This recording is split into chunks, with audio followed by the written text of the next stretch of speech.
But I'd like to welcome everyone to Alpha Phi Sigma Gamma Rho Chapter's guest speaker event. So I am Dr. Herrera. I am an assistant professor in the Criminal Justice Department, and I've been the faculty advisor for Alpha Phi Sigma here at Cal State Fullerton for 4 years now.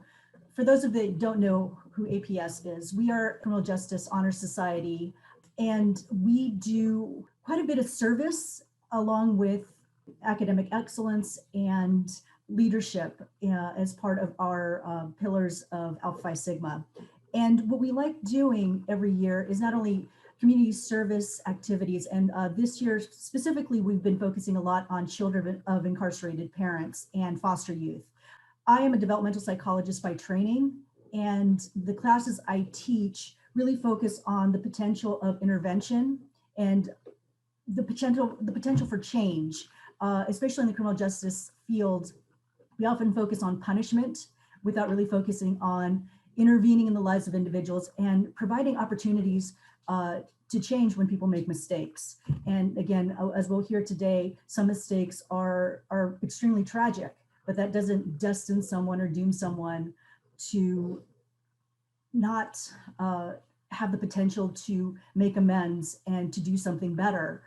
So that is why I'm very pleased to invite Quan Huynh. I'm particularly happy to have invited Quan here because of his story. And interestingly enough, another APS student who graduated last year introduced me to Quan, and I had actually heard his story on a podcast a few months ago. So I was very happy when I heard his podcast. I'm like, oh, this is perfect. I'd love to bring this man in to speak to my theories class. So a lot of my theory students are here, and we're going to be talking about life course theory next week.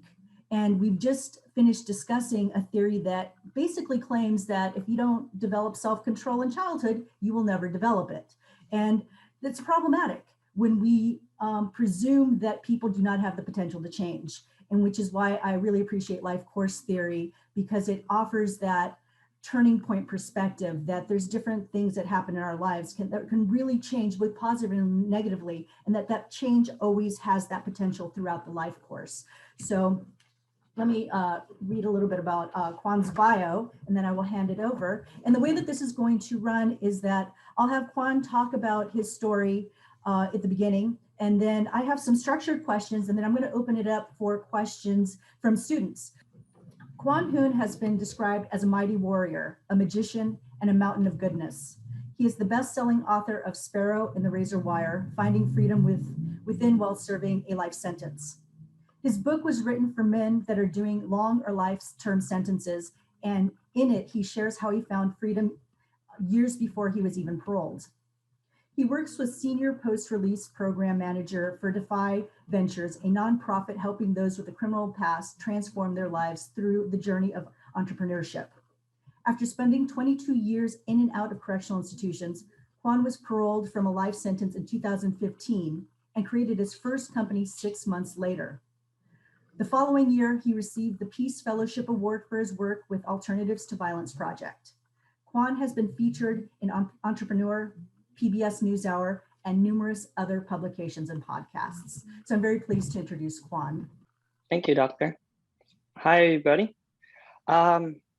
Really quick, because I just want to get a feel for everybody here, because I had a couple questions I wanted to ask just to get a feel for, or maybe I'll just have somebody answer if they feel okay with it. So really quick, I'm gonna make a statement, and I would just like to see if someone could answer their thought on it. How about, I believe the criminal justice system should be for punishment. I disagree with that statement. I don't know if that's... Okay, and can you share why, Sarah?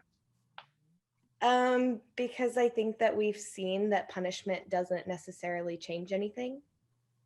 Okay.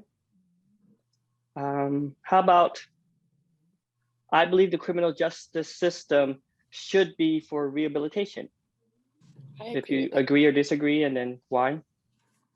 I agree with that statement, because I think usually our society as a system has failed people who are committing crime, and they typically have issues, underlying issues that need to be addressed and treated.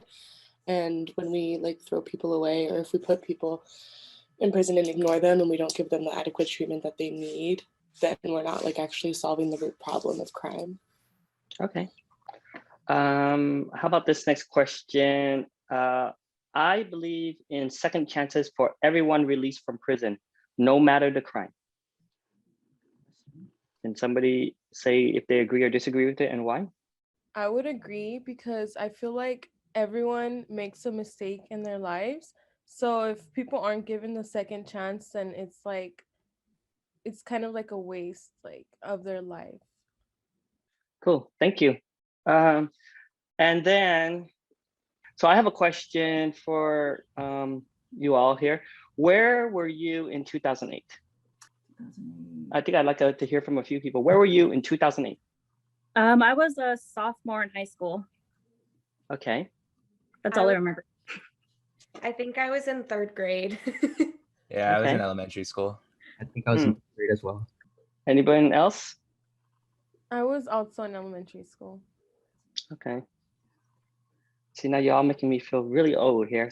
In 2008, the state of California was not paroling any life-term prisoners. It was later that year where the Supreme Court ruled that life-term prisoners, there's a difference between a life-term prisoner and a life without the possibility of parole. Because up until then, since like 1977, the state of California was not paroling any lifers. Real quick, today I work at DeFi Ventures. I'm the senior program manager. I'm also the best-selling author of Sparrow in the Razor Wire. And as Dr. Herrera mentioned, I am CEO and founder of my company I created about 6 months after I paroled, Jade Janitors. I usually start with telling people, you know, on January 15th, 1999, I shot and killed a man by the name of Min Nguyen and tried to shoot and kill his 3 friends, David, Vincent, and Andrew. This was after a fight stemming in Hollywood between some of my gang associates and a rival group. I would also have to say, though, is that I was tried for the death penalty, but because I had coached witnesses, lied at trial, and got rid of evidence, I basically benefited from it and was given a 15-year to life sentence. But like I said, in the state of California, it didn't matter at the time because a life sentence meant a life sentence. I would have to say, though, is that I was not born a murderer. I grew up in Provo, Utah. After we lost our country, Vietnam, we settled here in the United States. I was several months old, and my father had come to the US before the fall of Vietnam and had trained with the American forces. So he kind of knew the lay of the land. My mother had never seen snow before. So when they came over here, my father decided to take her to a place where there was snow, which was Utah. So Utah, you know, for the most part, beautiful place. But I did experience what I do now know to be racism over there. And one incident in particular, growing up, my younger brother and I, we were playing in the streams, and we, with our G.I. Joe figures, and some older kids and some adults started throwing rocks at us and told us, get out of here, go back to your country. And well, I think I was 8, my brother was 6, and these kids looked like very far away.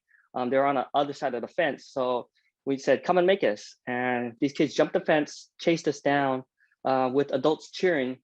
I had dropped some of my G.I. Joe figures while running. And my younger brother, who was younger, but always was a lot bigger than me because I was born premature, turned around to face these kids, and they punched him. He fell and they began shoving dirt in his mouth. I stood there and did nothing. And just watched my brother get beat up and older kids putting dirt in his mouth. We went home and my father found out that my little brother got beat up and I did nothing. So my dad's like, how could you let this happen to your younger brother? You know, you're supposed to protect your family at all costs. of course, my father never talked about it again. You know, I felt so ashamed. Like I let my father down, I let my brother down, I let my family down. And that began a pattern for me that whenever I was insulted or my family was insulted in some way, I think I went on the other side of the spectrum and just attacked other kids. My father gets diagnosed with leukemia when that same year, and his condition begins to get worse. So we move out here to California because his family lived out here in Southern California. So this was the first time I went to school with Vietnamese. The first time I went to school with African Americans, Hispanics, whereas before it was all white kids in Utah.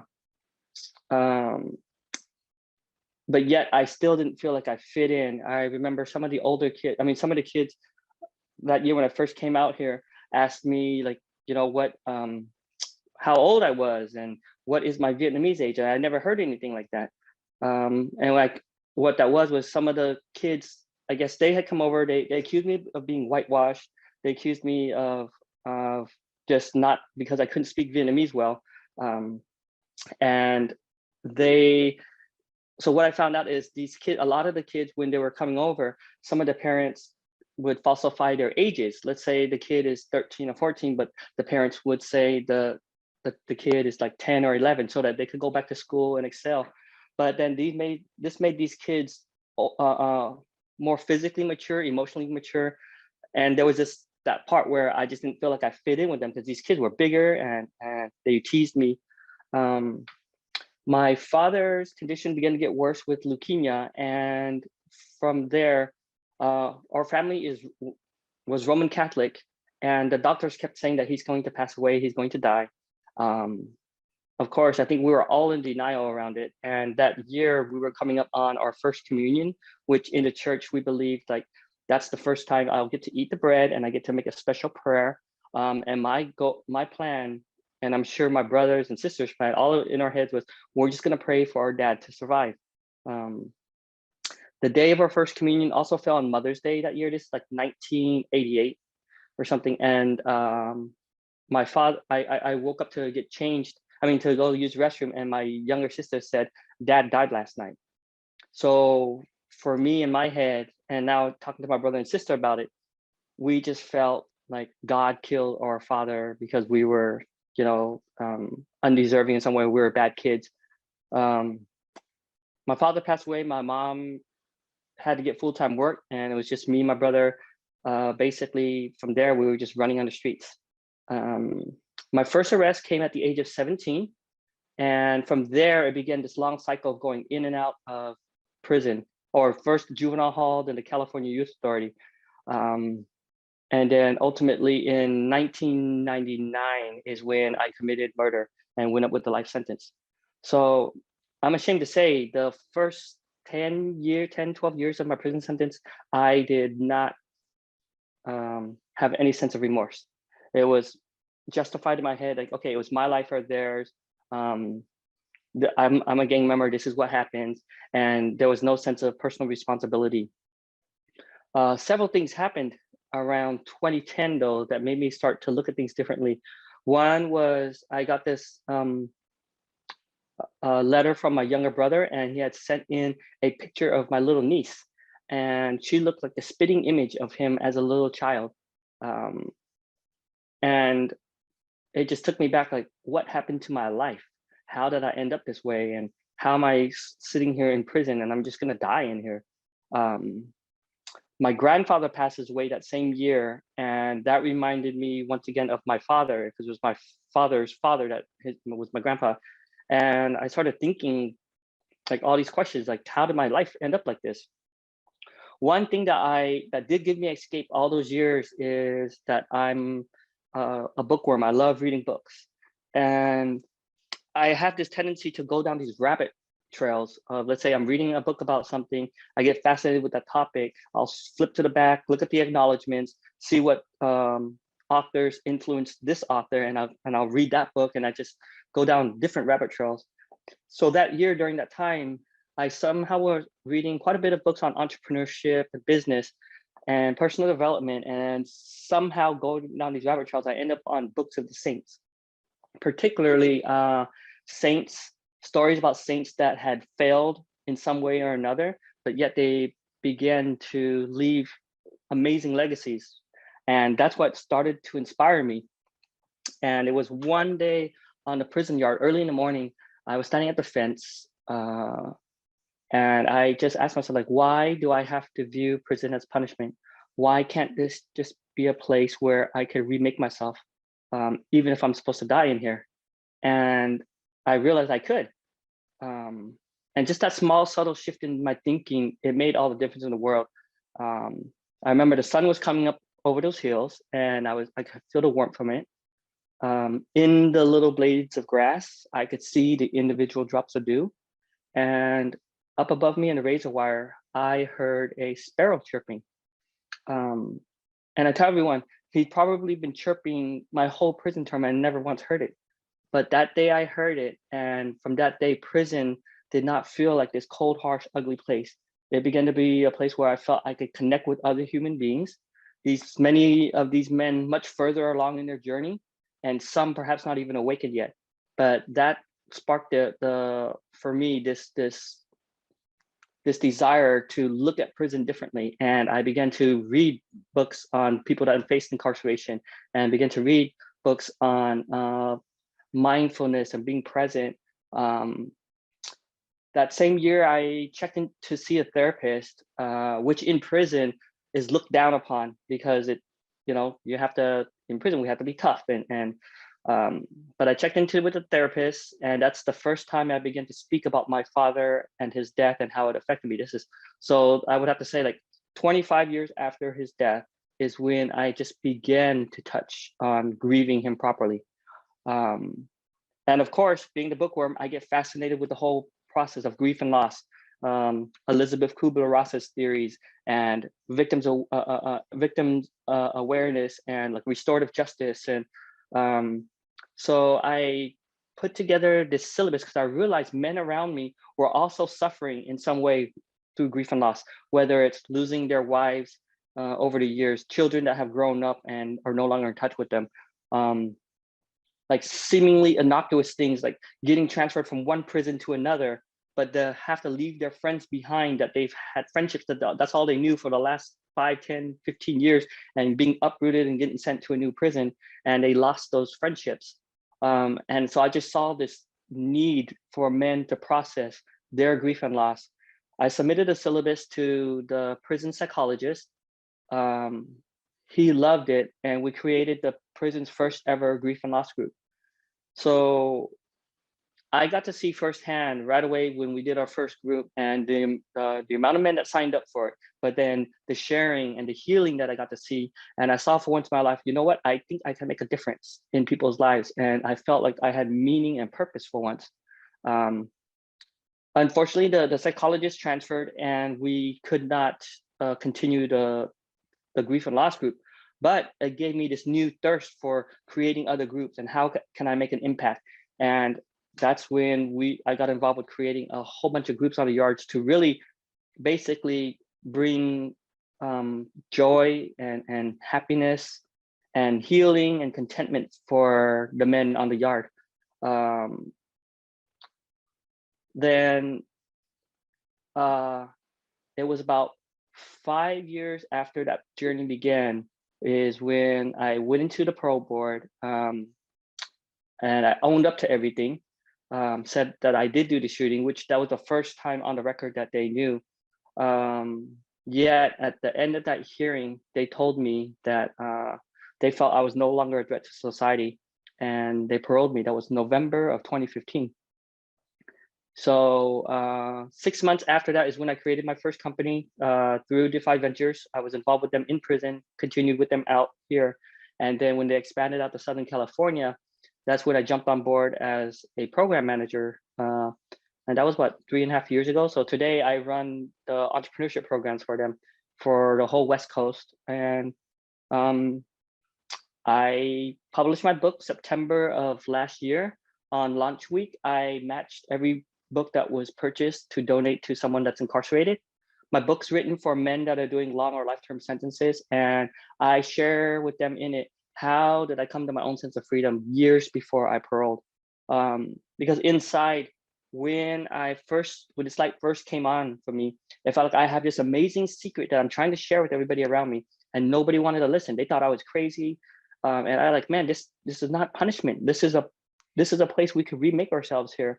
What happened is, one of my friends, because when you go to the parole board, each time you go to parole board, they issue you what's called a parole hearing transcript. And it's the exact transcript of what happens in the hearing. My friend had gone to the board at least 6-7 times, had been incarcerated close to 30 years. For some reason, he shared those transcripts with me, which is very unusual in prison because men do not share that transcript. But what I saw right away when I began to read it is that what he told me happened in the parole board and what actually happened on paper that I read were two totally different things. And he swore this is how he got screwed, and he swore that he said this. And when I'm reading, I go, I don't see this. And that made me realize that there's a script or a narrative that we tell ourselves. I guess it's the human condition to tell ourselves about events and to tell ourselves to not cast ourselves in a good light. And it made me want to discover like what narrative am I telling myself in my head is not true or is not true to reality, and that I'm just spinning it in my mind just to make myself feel like I'm a better human being. So for some reason, I told him, hey, I think I can help you go home from the parole board. And he sat down with me. People saw like him in the day room with me. They said, what are you and Quan doing? And Bobby says, oh, Quan's helping me prepare for the parole board. People said, how can Quan help you prepare for the parole board when he's never gone to the parole? Like, you guys are both crazy. One of my other friends was also sitting with us.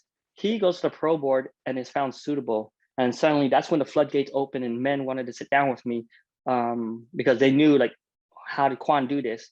So over those next few years, I helped about 10, 12 men get found suitable and go home, which is not an insignificant amount. But every time I go back in, like when a lot of men sit with me and I'm coaching them through the process, there's a lot of fear. There's a lot of that narrative that they've told themselves for 20, 25 years, and to reflect it back to them. Some of them become very fearful, some even angry that I'm pointing this out. And many of them would just not follow through, or we talk about it, they go to the parole board and they go right back to what they had told themselves, the script they've said over the years, afraid that, oh my God, I've said this all these other years, I can't go back now. And I realized every time, because I still do defy ventures, I go back into prison all the time. And when men find out that I'm a life-term prisoner, everything's like, how did you get out? And within 5-10 minutes of talking to somebody, I go, I could help this guy. I can really help them. And when I coach the men, I used to tell them, you know, it's not this magical combination of words that you're saying to the parole board. They think that I'm there to help them go home, but my ulterior motive is like, you know, I'm here to help shift this man's mind, his heart, and his soul. And if he gets to that place, he will be able to say the proper and correct things when he goes into the parole board. They never understood that part of it. They were just like, but the ones that did are the ones that got to go home. So every time I go back in, I realize I can help them. And then when I was approached after I gave a talk in Colorado to write my book, to write this book, that's when I realized, okay, that's what my book is for. It's going to be for those men that are still doing long or lifetime sentences. And I was only able to help 10 or 12 during that little stint I was at Solano. But here's a way for me to scale this out and help hopefully a lot more men and or women that are incarcerated. So I think up to now, I've been able to donate close to 3,000 books into prisons across the United States. 2 weeks ago, I had a pretty major win. The head librarian of CDCR, the California Department of Corrections and Rehabilitation, approved my book to be distributed throughout every single prison library in the state of California. So I donated to them, and basically I can now say I got my book into every prison in the state of California. So now my goal is to hit 49 other states.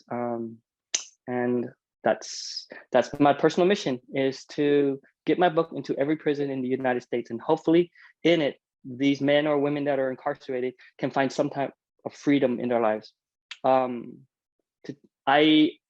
When I was doing a lot of the facilitating work inside, I noticed that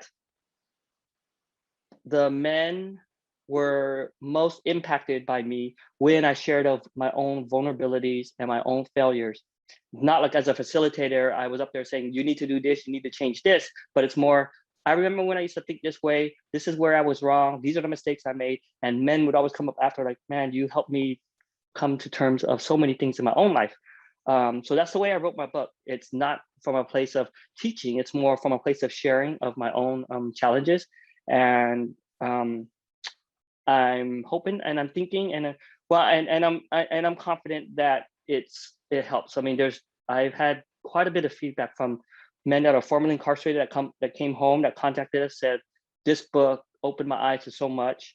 I've gotten quite a bit of mail from in prison from people telling me how I got them to look at life differently. And another great thing is I've had people that were never incarcerated, quite a few also reach out to me and say like my story is much more than just for people that are incarcerated, because we all live in prisons of one way or another. And they thank me for writing it. So that's my story up to now. So I guess I'll end there for questions. Okay, so what I'll do, I have a couple of questions. So if people want to write questions in the chat, and Sarah will monitor the chat, and then we'll ask questions as we go. One of our questions, I had a few of the APS members submit questions prior.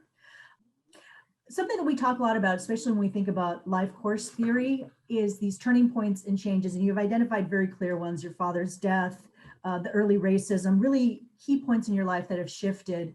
I'm going to ask about re-entry first, but one of your questions were, and I think this is really important when we talk about people and second chances, what were the challenges you faced after release? Because as a society, we are not always that welcoming. And how did you overcome them? Great question. When I go back inside and the guys talk to me and say, like, always their goal that I can't wait to go home. And I think their goal is, once I go home, everything is going to be fine.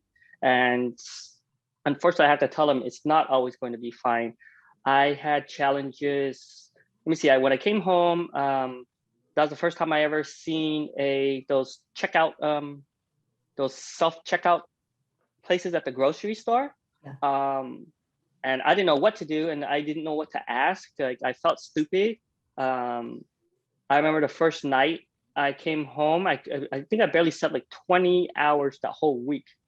The first night I came home, I barely slept, and I woke up about 3:34 in the morning, and I wanted to drink some coffee. I did not know how to work the coffee machine because I was used to just instant coffee, pour hot water. I did not know how to work that machine. Television, there was just way too many channels. I felt overwhelmed.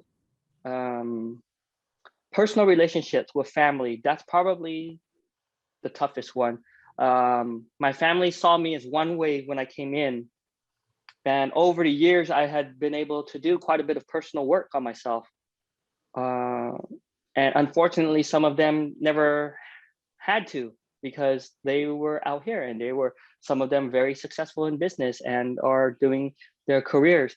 So they viewed me as one way. And I think there was this disconnect, or this image that they saw me as this, gang member that didn't know anything, was just a knucklehead or stubborn. And now somebody that's different, that spoke differently. And I, in prison, when I learned through quite a bit of groups to basically communicate effectively, be assertive, draw my boundaries, it made a lot of them out here who had not done that work very uncomfortable with me, especially when I can express myself in a way that these are my needs and this is what I'm doing, and they don't understand it. When I left, when I first came home, I was working at my brother's real estate company. I helped build up my family's restaurant from basically a concept to hiring, interviewing, and running daily operations. And then I left that to work at a nonprofit, and that caused its own set of problems. Like, you know, my family said, like, why would you in essence be taking a pay cut to do this work? And for me, it's more, I feel like I'm doing meaningful stuff at whereas working in real estate and doing this at the restaurant, I don't feel like I'm doing it, making an impact in the world. And I think that's where my mission is. And I don't think a lot of family members and or personal friends understood that perspective from me. Let me see. Even the first time I came home, we went to yoga the next day, and my brother and sister-in-law told me, don't let anybody know that you were incarcerated. People out here don't understand. So I think I felt very conflicted, because in prison, I came to a place where I know where I am. I can speak and share about myself, and I don't have to hide. And then yet I came home and it almost felt shameful that I was incarcerated. You know, dating women, and then at what point do I tell them that I was incarcerated? And I want to tell them, and some of them unfortunately used that against me, like telling me, oh, you don't know better. You've been in prison all those years. This is what dating is about. You have to listen to me. And so these were all like little things I had to learn until I came to a place in my life when I go, I know how to navigate relationships in prison. I know how to assert my boundaries. So why do things have to change just because I've changed location? And I realized I didn't have to. And that's when I basically left work at real estate and the restaurant to work at Defy, and I got out of unhealthy relationships and basically just began to follow my, I would have to say, my North Star. Like, where do I want to go? How do I want to give back? And that's basically what I've been trying to do. There's a few questions here in our chat, so I'm going to go down these. I think I'm going to jump ahead to Ashley, since you talked about your family. How did your family react after you came home? How did you negotiate? Because you were in for 22 years. So how old were you when you went in? How old were you when you got out? And then how was that adjustment? I first went in, my very first arrest was when I was 17. I've done a total of 22 years, but that was in and out, in and out. The last term I did 16 years straight. So I think I got out when I was 41, I think. I can't, yeah, it's the years just have gone away. But my family, of course, they love me. I think some of my family members did not know that I was in prison. Like, my mom had said that I was innocent, which sucked. You know, and I saw like a lot of people living with shame. Like, you know, what mom wants to be known as the mother of a murderer. So of course she just said it was a gang thing. None of my uncles or aunts knew that I went to prison for murder, and more importantly, that I did it. And then we were at some family gatherings, and I just said, yeah, I did do it. My uncle was like, what? You did? And my mom was standing there, and she stiffens up. I mean, some of her friends have come over, and I've heard her friends say, oh, you're Mai's oldest son. You were working up north all these years, right? And that's when I realized my mom has been ashamed, rightfully so. But then part of me feels I can accept myself for my faults. I have learned about self-forgiveness and self-acceptance. So I'm sorry that it makes her uncomfortable. I'm sorry that it makes people around me uncomfortable, but that's the way I want to show up in the world, is just be authentic and be genuine. Leah asks, if you could go back to before the day you were incarcerated, is there anything you would change about your life that would have prevented the incarceration, or even that first entry into criminal behavior? I think if we're talking about a trajectory point that I wish I had been able to do is my father's death, for sure. That was one point.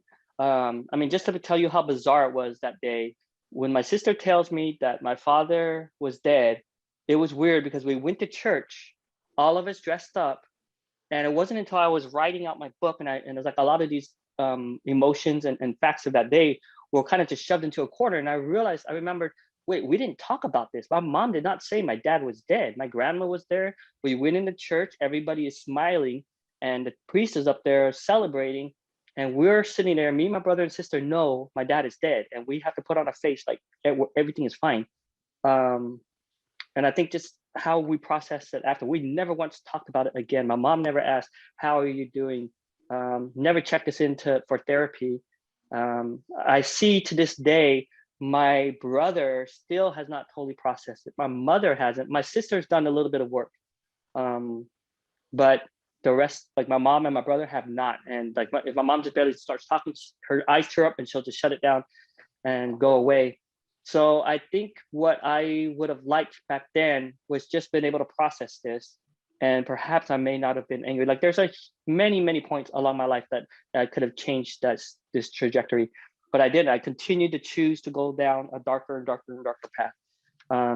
But it was in prison when I realized if I was not born a murderer and I chose to go down this path, then I think I can still choose each day to make myself a better person, and hopefully one day transform myself into something, worth living out here. And that's what I'm trying to do.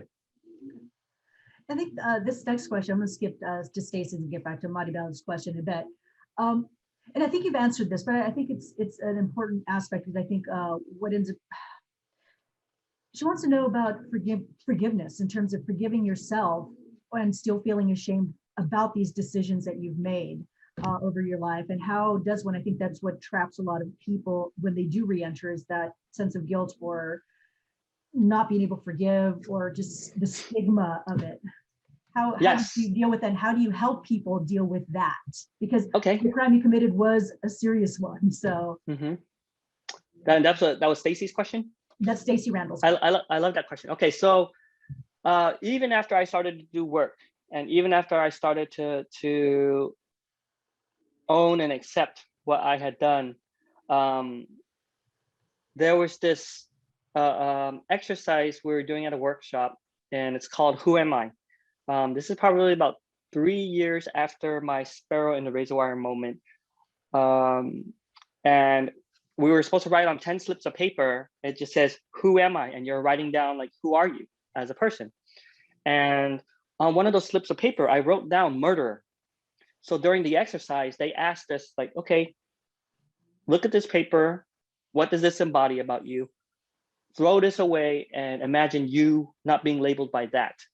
And that was such a powerful moment for me when I realized, like, why do I hold on to this? Is this still a part of my ego, my pride? To hold on, yes, I committed murder, but I am not a murderer. And that was a clear distinction in my mind right there. So that's when I would have to say, I began the process of forgiveness. I could sit there, when I went to the parole board, they had brought something up about, well, basically, the DA, the district attorney, was saying, you're saying that you lied at trial. And if you didn't lie at trial, you would basically be on death row right now, or life without the possibility of prison. How do you reconcile that? And I say, well, this is how I reconcile it. I go, I would never like to say I became better at the expense of another human being's life. But if I sit here and just feel sorry for myself and never forgive myself, then what good does it do? Yes, some people may say that I should have never got out of prison. Under the letter of the law, I should be on death row. But how does that serve the world, and how does that serve like me as how I look at it? I know the opportunity I've been given, and I'm going to be eternally grateful for it. And I just want to make an impact now. And I say, like, I've given close to 3,000 of my books in the prison, and with the hopes that each book can help transform or spark some type of hope in somebody's life. And I say that knowing full well, let's just say every single one of those books help someone. And in prison, I know men and women, like, they read books and they pass it along to others. So let's just say it scales out and it helps like 5 times that, or like say 15,000 human lives or whatever, let's just say if it works out that way. I say, even if that happens, I know that still cannot make up for one human being's life. That's one thing I will always know. So not being able to forgive myself, though, and holding on to that part, I don't think serves me. It doesn't serve my family. It does not serve the men that I left behind, and it definitely would not serve my victims. So that's the way I look at it now.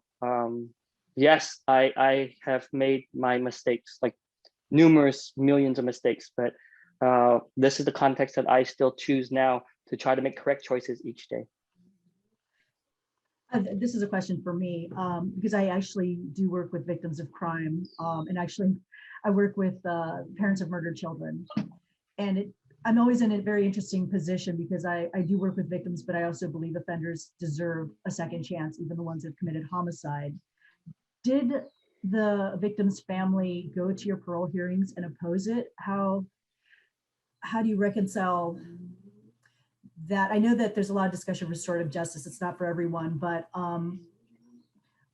do you know anything of the victims' families, how they've moved forward, or is that something that? Yeah, so as I'm pretty sure you know, Doctor, I'm not sure if the students on the call know, is that California has this thing called the Office of Victim Services, Yes. where offenders can reach out and write letters to victims and hopefully be connected in some way through them as a third party. I wrote a letter to the mother of the man that I killed back in 2011. And it was sent back to me. The original was sent back to me, which meant that she never registered with the Office of Victim Services. At the time, a lot of the guys on the yard were telling me, this is good news. That means your victims won't show up. That means, this very small chance that you have for parole might be incrementally better. But for me, I felt very conflicted because I wanted her to receive this letter. And I mean, I remember most guys in prison, when they were writing these letters, they write like 2, 3, 4-page letters, all this eloquent words saying, I'm so sorry, I'm making up, like, for me, what felt like a million excuses. Like, I go, what could I really say to the mother of the man that I killed? And I realized I couldn't say nothing. So on my letter, when I first read it, then I got disgusted. I go, I'm trying to justify this. And so I wrote the letter, and I think it was like 6 or 7 sentences. Basically just got in, said, I'm sorry for killing your son. And that I'm changing, that I hope to, I'm no longer that same person, and I'm living a life to just change. That's the way I wrote it. Guys on the yard told me that was crazy. I should never send it like that. I have to put much more, but that's the way I wrote it. The letter's actually in my book too. That's how I end my book, is that she never received the letter, but I put it at the end to hopefully send it out there in some way. So I know that he had a mother, and I remember when my mom used to come visit me in prison, and it was like before my last hearing where they found me suitable, my mom was very concerned about the hearing, and she was telling me, I'm so scared. I'm so scared for you. I said, what are you scared of, Mom? She goes, they might not let you go home. I go, okay, who cares if they let me go home or not? Let's be grateful that I'm here and I'm alive. My mom didn't understand, so I had to tell her, like, Mom, you do realize what I'm in prison for, right? I go, what would you say if that night I was killed and you go into the hearing of this man that killed me, and he tells you he's sorry for killing me, he's sorry for killing your son, and he's changed his life, he's got involved with all these groups, and he's doing all these things, and he's sorry for killing your son. So if he said all this and he did all this time and he created all these groups, would you say he did enough? Would that be enough to make up for me being killed? That was probably one of the most difficult conversations I've ever had with my mom. She sat there and cried, and of course she said no. And I said, Mom, I think we should just be grateful I'm alive, I'm a better person, and that you can visit me and hug me, and that I am not dead. So those were difficult conversations that I had to have. I appreciate that. I appreciate your letter, because I think you're absolutely right. Not making excuses is what victims, they don't want to hear the excuses. Mm-hmm. So I think it's just, I'm doing better. I'm making changes. I think that's what from the victims that I have heard from that are willing to hear from offenders, or when they get to the point, that's what they want. So Yeah. I appreciate that. It's right here. Like if you look at it, look, Oh. this is it. That's the letter right there. Oh, wow. Like if you want, I'll share it. Sure. It says dated November 5th, 2011. Dear Mrs. Julie Nguyen, I want you to know I am truly sorry for taking your son's life. I'm sorry for forever tainting the way you may see the world and taking the joy out of it. I pray that in some small way my words could provide some measure of healing for you. I want you to know that I am not the same person that committed this violent and senseless act, and I'm living a life from here on out to honor the man whom I will be forever paying my penance for. Your son, Min Nguyen. That's the way I wrote it. What your biggest challenge was upon entering prison? Let me see, my biggest challenge probably early on was when I first went to juvenile hall, was just getting adjusted to feeling confined, and then getting over the fear of getting into fights. Once I realized that as long as I victimized others, then I wouldn't be victimized. That's when I would have to say I got spiraled even more into darkness. So it's hard to pinpoint, because it's just more like a gradual thing from juvenile hall and then going to the county jails and then getting involved with fights and getting involved with violence. And I think just thinking to myself and in my head and telling myself in my head that this is normal, and that this is okay. That would, yeah. So I'm not sure if I could pinpoint what was the hardest. I think looking back now, that was the ugliest part of me, that I let the ugliest part of me come out, and I took up the values of those around me, because of fear and because of just wanting to conform and to fit in. Okay. I'm going to skip to Jose's question and get back to Lizette's, but I think this is a really important one because you asked in the beginning. I think most of us believe that incarceration should be a time where offenders have the opportunity to remake themselves and come out as better citizens. However, in your opinion, do you believe that prison should also serve a punitive function? No, I don't think prison should serve a punitive function. I mean, I think for years, the California prison system, and I'm pretty sure prison systems overall, their function was to be punitive. There was not a focus on rehabilitation. Somebody commits a crime, we sensationalize it by locking them up and throwing away the key, sentencing, basically kids like 16, 17. Some of my friends, when we were in juvenile hall, were sentenced to 70 years to life and 16 years old. Some of my friends, life without the possibility of parole at 16 years old. Like, what does that serve? Like, what's the point of that? And or even giving somebody 20, 30 years and they're not providing any type of program. So they do 20, 30 years and then they come home, and then what? We're not giving them opportunities. They're convicted felons, and then there's this discrimination or this stigma around hiring somebody that's formerly incarcerated. Yeah, so I'm a very big advocate of restorative justice principles, and so for me, I think it has to be healing for both the offender and the victim, not just punishing the victim. I don't think that serves punishing the offenders. That doesn't help the victims in any way, in my opinion. Do you, how many prisons did you spend time in as an adult? Four. Four? Five. Yeah, I went to Delano for reception, then I went to Pelican Bay. Wow. Pelican Bay, I went to Donovan in San Diego. Then from there, I transferred to Soledad near San Jose, and then I paroled from Solano State Prison, and that's near Fairfield or Vacaville or something like that, Northern California. And the reason I ask this goes back to programming, because we know some prisons, the prisons were designed to punish. That's the reality of our criminal justice system. But we know that some prisons are making more of an effort to provide rehabilitation and services. Did you see a difference in the prisons you were at, or is it fairly straight that California really is trying to make an effort to rehabilitate? I think after, what was it, AB 109 in 2012 or 13, they started to shift a little bit. They put that R, it used to be just called CDC, and they changed the CDCR, like California Department of Corrections and Rehabilitation. A lot of the programs, the rehabilitative programs that were helpful though, were peer created. They were created by men and or women that were incarcerated, actually, not the ones that the prison system was pushing out there. I think it was more a PR thing with a lot of the prisons, just say, okay, yeah, we want to focus on rehabilitation.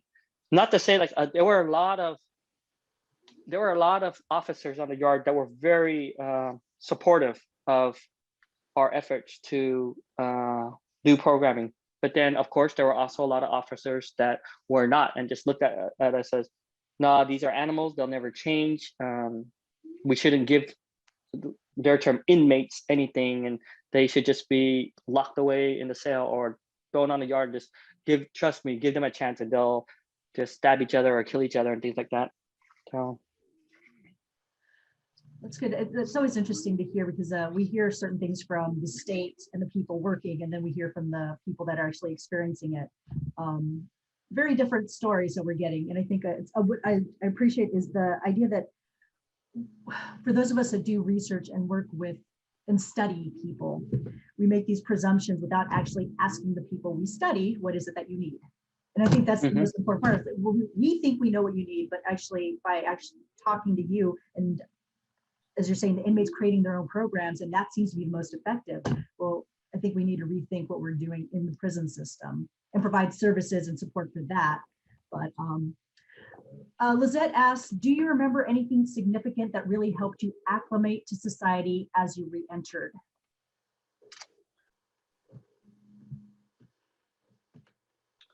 I think the thing that helped me acclimate the most after the first few months would, I have to say, just the reminders of the fellas that I left behind. You know, regardless of the difficult days I had, I could always remind myself there's 30,000 other lifers in the state of California that would love to be in my shoes. That was always a good reminder. So if I'm stuck in traffic, if I'm having a bad day with getting paperwork cleared for the DMV and all that, yeah, it's just things like that where just shifting my perspective. Okay.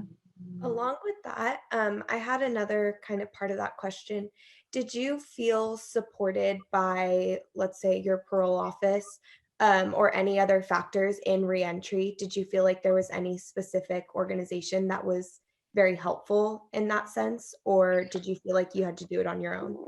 A mixture of both, Sarah. There was my pro agent, surprisingly so, was pretty supportive, I would have to admit.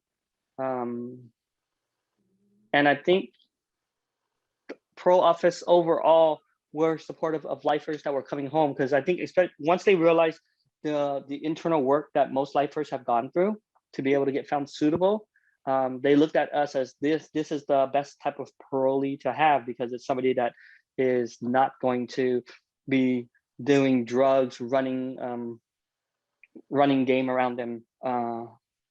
So yeah, that was a drastic change to come home and to see my pro agent being quite supportive.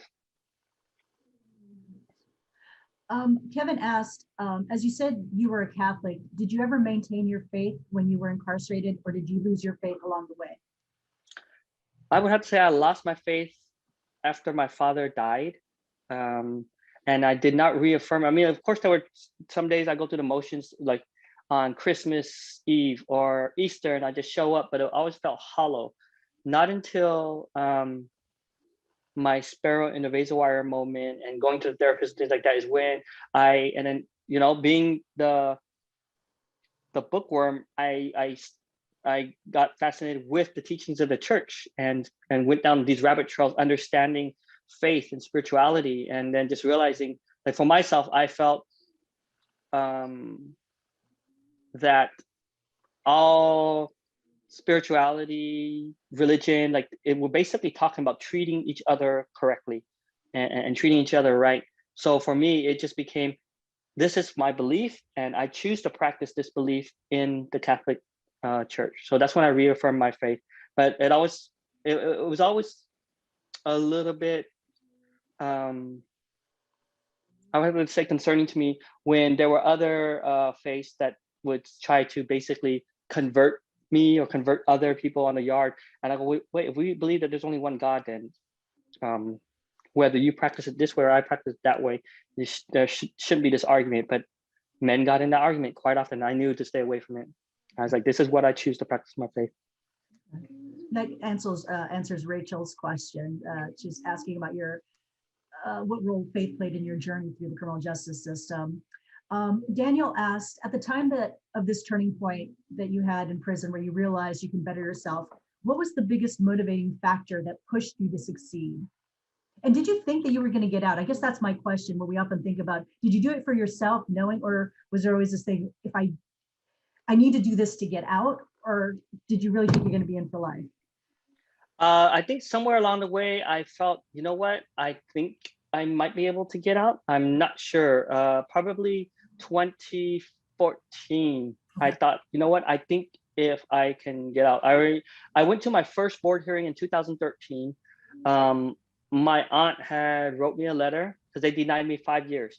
Mm-hmm. And she wrote me a letter and basically said, don't put all your eggs in one basket. She was concerned for my mental health. Mm-hmm. I guess because she's the consummate researcher, and I'm sure she was researching and realizing less than 1% of life-term prisoners in the state of California were going home. So she just felt that probably that I was crazy, and I felt hurt. I remember reading that letter and just thinking, damn it, my own family doesn't believe in me. But then I had to resolve it to myself to say, you know, if I don't believe in myself, whoever will. So I believe that I can make a change. I believe I can demonstrate that to the parole board. And if they feel that they want to let me go, then they let me go. But I've found this freedom already in here, and I can help these men around me. And that's, you know, I would have to say, like, that's where I felt alive for the first time in my life, in some little forgotten corner of the world that nobody would ever know about. I can make my impact in just this little piece of the earth. And that's just how it felt for me. Yeah. So I don't know, that's it. I guess it's somewhere along the way I go, you know what, I think I can go home, but I'm not sure where that transition came in. It's just somewhere along that way.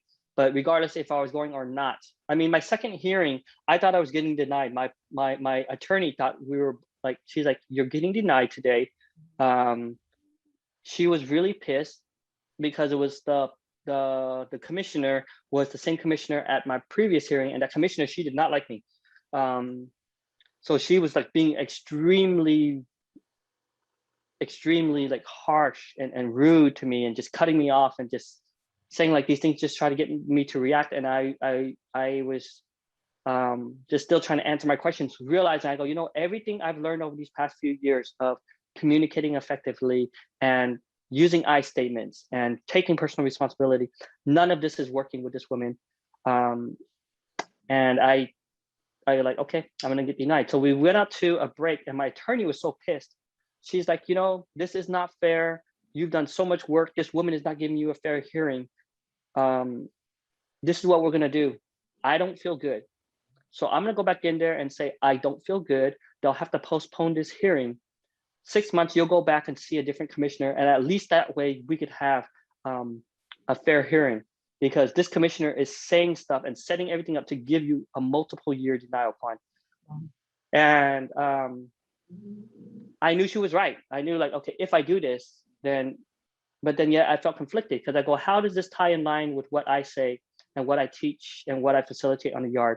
How does this stay in alignment with how I wrote like this personal mission statement for myself about showing up and just being my best self and letting that just be it, and not having to manipulate my way out of things? So I told her, I go, you know what? No, let's just go back in and let's get this over with. And she's like, you know, they're going to deny you today, right? I go, yes, let's go. I go, I'm not here to be found suitable. I'm here to hold myself accountable. So let's go back up in there, and that's what we'll do. It's when I went back up in there, we finished the hearing. She came out, the commissioner came back, and that's when they found me suitable. And that was the craziest thing. That was 2015. So yeah, so little things like that where I see along the way, like I stayed true to myself, because I think I knew like that point, and that was a choice for me. And I told myself, this is a choice I am making. If I choose to manipulate then that I'm choosing to do the wrong thing. And this felt so out of alignment with how I've been trying to live my life. And that's why I said, no, I can't do that. Let's just go back up in there. And, you know, and I tell people and they don't believe me, or they said, that's crazy. I know my attorney, she's probably pissed because I said that in the book and I shared that about her, but that's the truth. And I think that's, that was a lesson that I had to share with those inside. Is like, I think finding your North Star or finding your purpose and staying true to it is what being alive is about. It's not being free out here. It's not being okay in there. It's just, I think for myself, it's how do I want to show up in the world and how do I want to be somebody that is genuine and authentic and just living my best life and being present. Here's an interesting question from Layla. She is wondering, what do you think makes the biggest difference between offenders who decide to change their life around in prison and those who decide to reoffend and continue that same lifestyle? And do you think there's a process or program that could work for everyone, or is it really a personal responsibility? I would say it's a mixture of both. Personal responsibility, because let's just say somebody that chooses to reoffend is somebody that I would have to say chooses to go the cowardly way.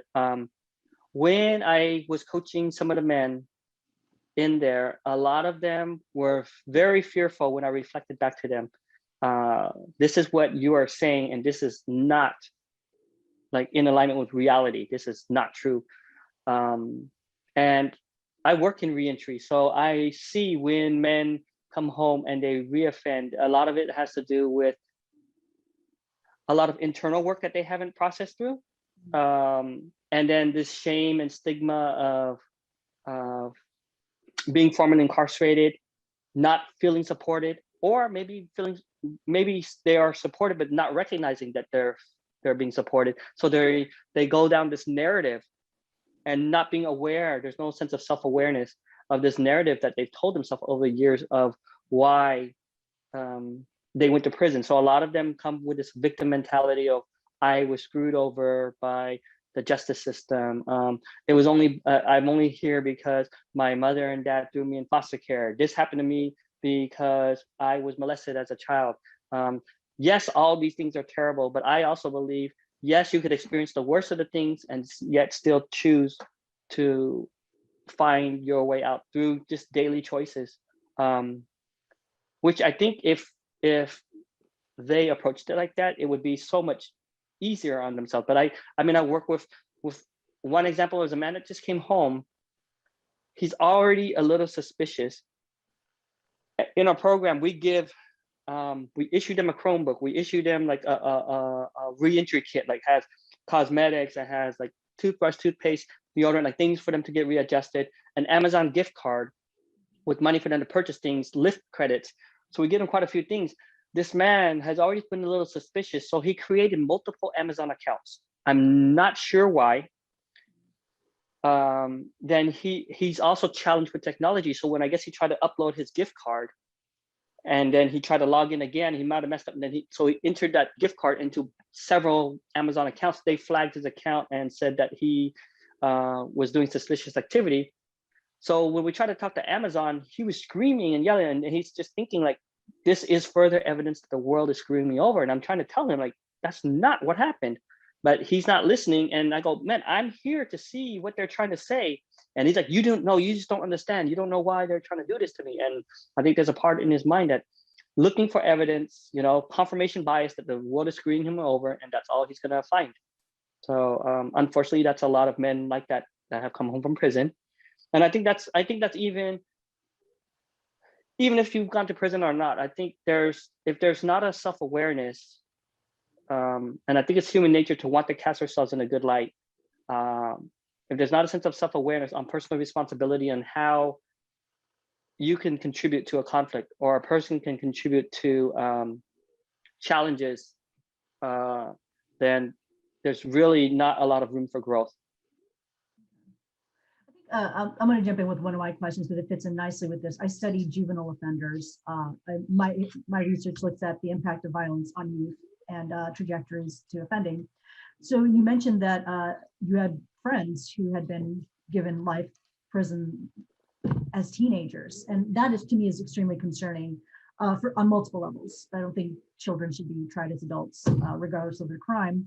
How, knowing what we know about adolescent development, and you're in an adult prison, how do you see differences between the people that have been sentenced to life as young kids, young men, and how do they process this reentry? As you said, you came out and you had no idea. I can't imagine going in at 14, 15 years old and coming out, if you get out at 40, 50 years old.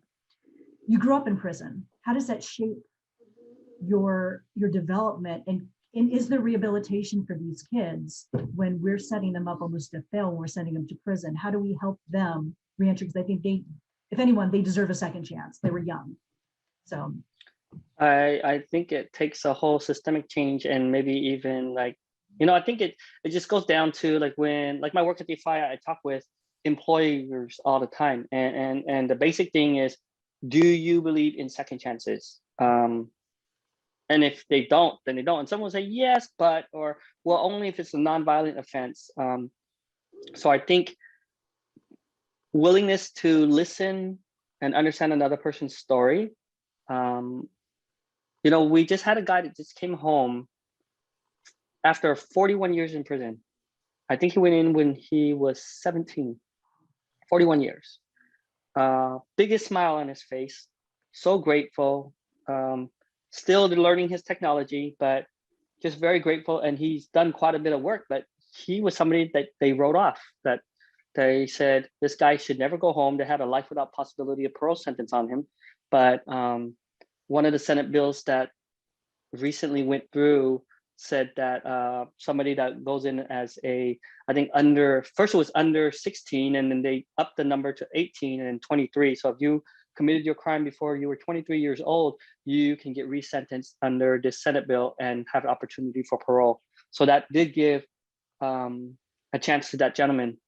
I think like even if we say a juvenile should not be sentenced to life without possibility, and I think for myself, I also believe anybody can change at any given moment in their life. So I think if we lock people up in prison, just throw away the key, what is the purpose of this, and how does this serve the world, or how does this serve the justice system?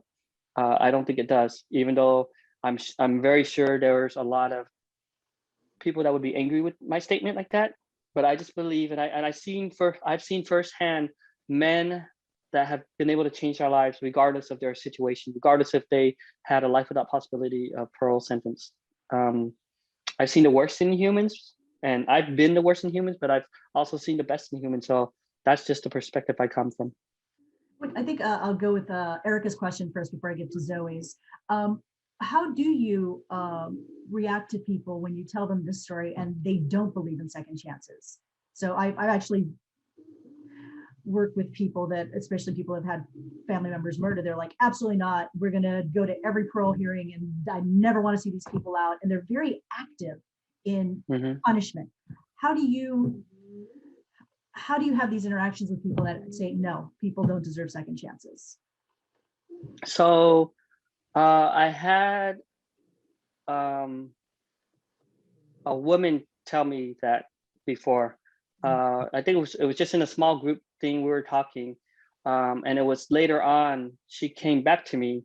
I think it was after I was up and I was talking about some statement, and I wasn't even trying to change her mind. Like when she just said like her son had been killed by someone, and I just said, look, I'm so sorry. I'm so sorry for your loss. Like on behalf of other men that were formerly incarcerated, like I'm so sorry that you lost your son. She was very angry, but I was one of a few people that gave a talk, and she came up to me after and just told me like she wishes that the man that killed her son had just an ounce of the remorse that I seem to express. And then she realized that her healing was being prevented because of the way this man was basically describing the crime and the thing of that night. So I totally understand victims that may feel like that. Many of them, and it sucks to even call them victims. I think just, people that have been affected by violent crime. I think perhaps if they don't show up, and I could totally see my mom being one of those people. If I had been killed, my mom would probably be at every hearing of the man that killed me to oppose parole, because if he gets out, that means somehow, I think my mom would justify in her mind that she failed me in some way, that she did not stand up for her son. And unfortunately, I think that's where a lot of these victims may feel, rightfully so. But unfortunately, I don't think that's where healing is. And I think that should be the focus of how do we provide healing for this person. Keeping someone to die, how does this really help this person to heal? I would have to say it doesn't, but unfortunately, some people are so angry that they don't see past it, or so bitter, and or so hurt, which is I guess that's okay for them to feel that way. But my focus, I would have to say, is how do we provide healing?